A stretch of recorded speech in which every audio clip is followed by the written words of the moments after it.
Laju akak ni, akak skuter. Bang, sempat lagi dia berhenti, dia turun daripada motor. Ngejah dia punya bag tu. Terbaik. Eleven ni. Kau ingat kau bawa motor ke? Kalau motor logik lah, duduk dekat tengah-tengah ni kan. Memang itu aja space yang kita orang ada pun. Wow.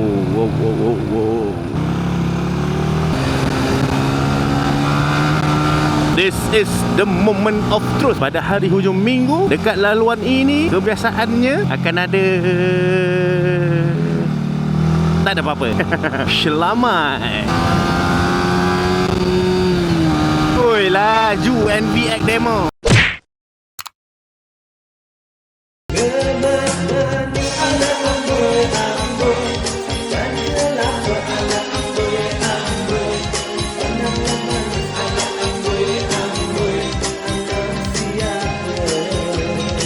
Okay guys, so ini antara barang-barang yang aku selalu guna dalam aku punya video. So kalau kata korang berminat untuk beli, korang klik aja dekat beg kuning tu. Okay?